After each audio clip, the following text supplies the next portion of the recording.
So you have 2008. You have a fake recovery in 2003 and 2004 because there's a war going, and then you're allowed to spend excessively and not worry about the debt because you're at war, so you can spend money. You know, you can, even though there's no money. And you can drop the unemployment by getting people to come into the army and the military. People who are so that runs its course, and the media coverage is a disaster. And then the digital reality that the end of the meme is beginning to collapse is expressed by the fact that no bank can trust another bank on their loans because it's got so fucking complicated. What they call subprime mortgages and that. Yeah. It was so common, nobody knew what the accounting was. And they put up with it like from 2003, 2008, and then somewhere in there, it was started with Bear Stearns in 2007, they decided, I don't understand my books, I don't know what he's doing, I'm stopping. Now, Ion says the public stopping the flow of credit. What? Stopping the flow of credit. Not money, that's long gone. Right. The credit stops. McClone did a tetra of money that puts into credit. And that creates an economy by prestige by use. You can credit can be in a place like this. That's 75 to 2,000. But then when credit dies, there's no bond for anything. And so everybody is froze. And there was no money, no movement for a couple of years. And that was 2009. Right. Yeah. And then I chose in March 2009, and we started the new economy in a weird way that we're doing it. Ion he's like runs Wall Street, and he doesn't like what they're doing. He'll crash the thing for a day or two, drop it 1,000 points, and then bring it back up, and that might frighten some people away or whatever. He cheats, I don't know. He's manipulating the digital environment, the affluent each other. Did you ever ask quietly? And we know this on tape, and you fuckers listening, yeah, it's fucking unbelievable, and it's not true, but you mark my words, it's best fiction going. It's not true. Disclaimer. Bow. By the fiction. And then Bob's like, it's not true. September 7th, 2014. Okay, so you have to understand, like I predicted that the Android meme would end in 1990, and you'd have the after image. So in the mid-90s, I see the internet spreading, so when it spreads, it works, and it's obsolete. It's not the ground anymore. So the ground was Bob and Connie, the Adam and Eve. That's what the person would say. And I call it the Anthropomorphic Physical, which is our being that media extend. What are you? Ultimately, with Ion or anybody, you don't know what you are. Are you a voice or something? Whatever the deepest part of you that you can't put your finger on. That's the Anthropomorphic Physical. And you think you're a human, but you could be a snake if you wanted to. So, but we used to identify with where we were born. Yeah. And then the Evergreens did say you would start to identify with where you live. Oh, what are you, Bob? I'm a Hawaiian. Yeah. So where are you going with this? What are we going to identify with?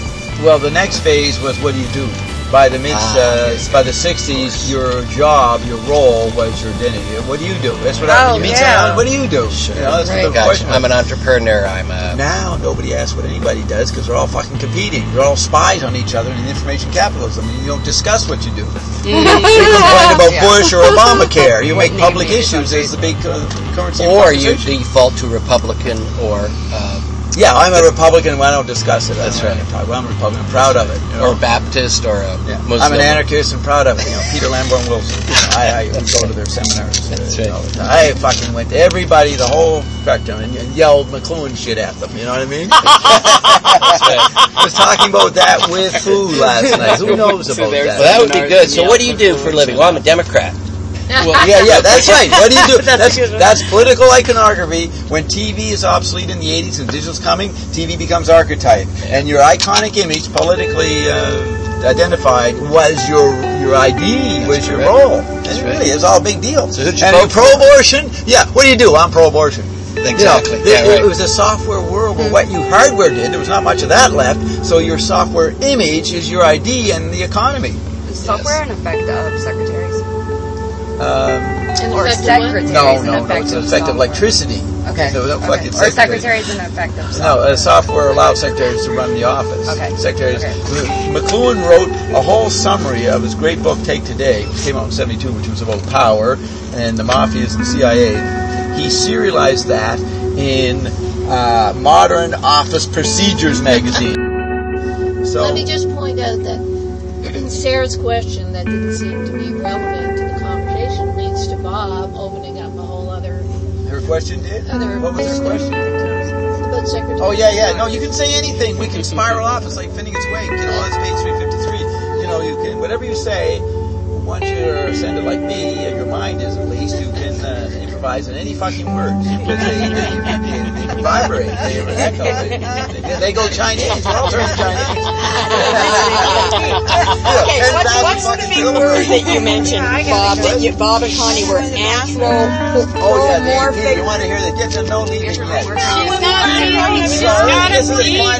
Okay, good. Yeah. So my chart says that the AP, Anthropomorphic Physical, takes over after 1990. So it got convinced when in the mid-90s you had the after image of the Android meme. When something's obsolete, everybody engages in it. So the Information Society, of you making information, receiving information, which big corporate media had, you now got it through your word processor and dial up in the 90s. So that's Web 1.0. So then that runs its after image up till 2000. Y2K dies. No more Android memes. So what's left? The Anthropomorphic Physical. So the first act of the Anthropomorphic Physical is a bunch of cavemen knock out the software iconography of New York. You know, the World Trade Center. Cavemen. They're cavemen. Yeah. We're all cavemen when they're AP. And so that was this guy destroyed the world and won the war from a fucking cave. See, the imagery is not factual, but the imagery is evoked by the media ground. You can only think in terms of cavemen. Bush was a caveman president. He just grunted and didn't acknowledge any information. He was a and he was up against other caveman guys like Saddam Hussein. So it's all caveman. That's AP. And I called it in my essays, and Kiki's pretty good on mapping this. He followed it. The old AP is what you saw in 2008. The old reality. Me doing McLuhan and her doing Hell. But when Ian showed up, the new AP took over. The new Anthropomorphic Physical, which is the mystery landscape and our five bodies merging. So that's what I predicted we were the Adam and Eve of. The new AP. So that's why we had to have a president nobody knows where he came from. That's right, the mystery landscape. That's an amazing prediction by me on the boardwalk in Venice in May 2008 after being Walter saying, I'm coming in 100 years, my imagery.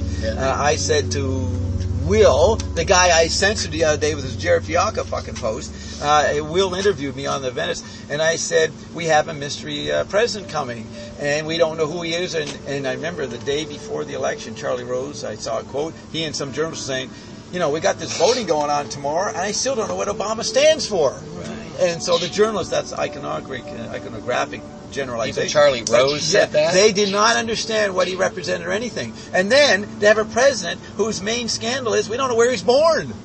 You know, the whole, the Fox News guys, you know, they would say, this fucking guy is obviously not American. You know, that's their big thing. Yeah, and he's from Kenya. Okay, you know that blooper I put on, Dukes, the little kid, I said the world's greatest philosopher? Apparently, this little kid, apparently I was in the fucking whirly, and apparently I got sick. Everything is apparent. That's totally a kid living in virtual reality. Remember they didn't know what 911 was, it was a movie or not? They go, is this a movie, Dad, or what? So he goes, apparently, and he talks like Howard Cosell. Yeah, he's really cute. Oh, yeah, the guy says, the mother, or the journalist age mother, so what was it like on the thing, on the whirly world? And then he turns, he goes, it was great! And he has a Howard Cosell tone. And he goes on, apparently this, apparently that. And then he kept saying, this is the first time I've been on TV. It's my first live interview. Yeah. And he was, 8 years old, maybe? Yeah, 7. And he had a sense of his historical destiny. He knew, he knew his biography was being added to by this. Aware of his biography. He said, this is the first time I've been on. What years later, I think that's the first time I was on TV. Live TV, he said. It is so fucking cute. But in the earlier part, I think the part right before it, it's all about bloopers. And they have this CNN debate. And someone saying something about Obama, another person, and the third person said, well, Obama was born in Kenya, blah, blah, blah, blah. And nobody argued with it. Like, he's not born in Kenya or something. No, don't say that. I mean, I'd say his father was or something. But this person, whoever she was, maybe Fox News, said as a fact, well, since he was born in Kenya, that means he's pro-socialist or something.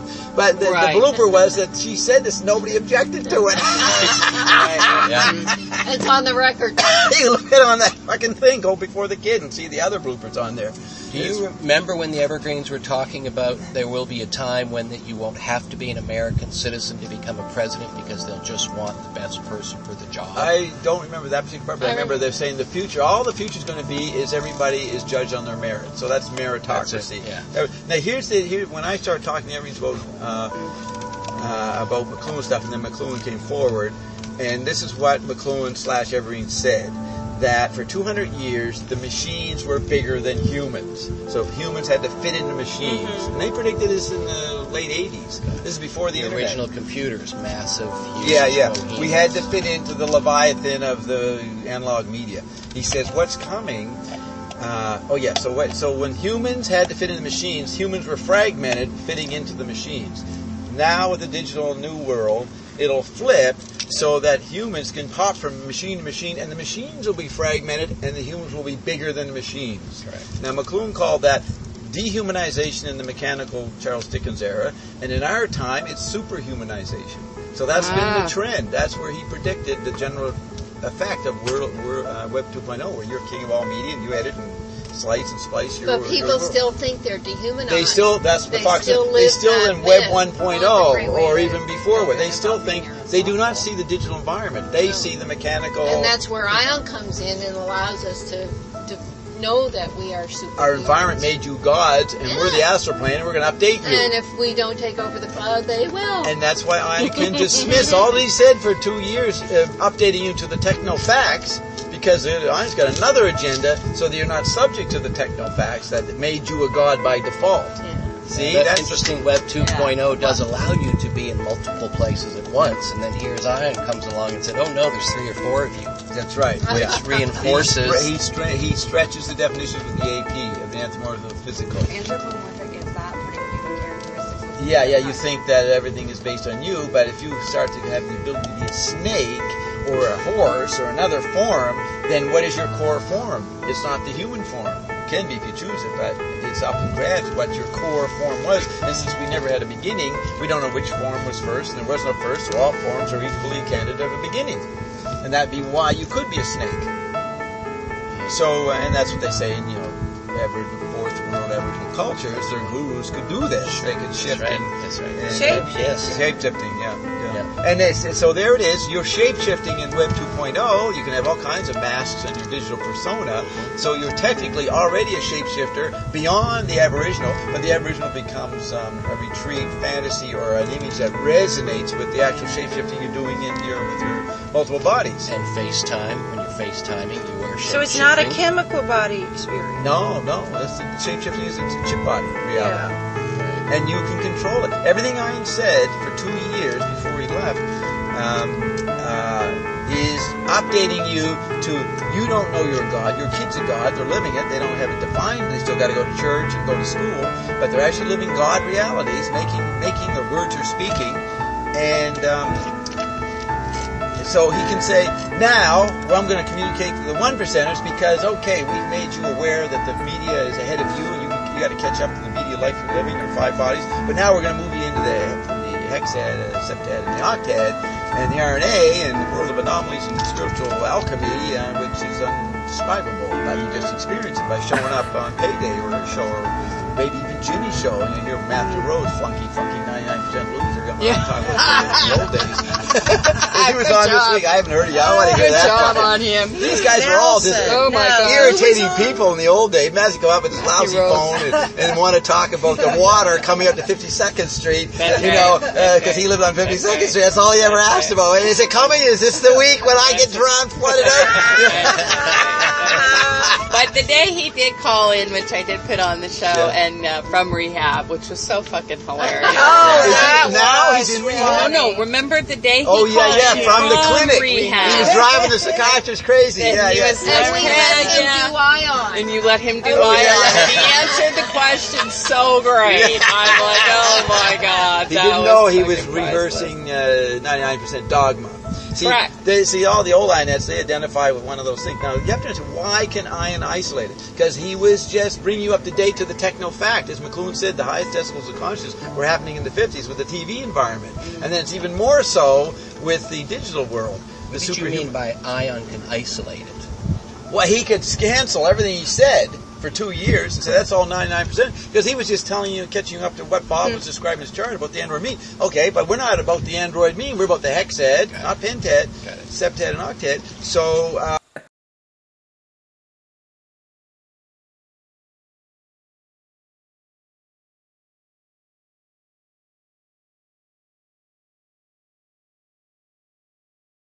we're trying to get you back to God.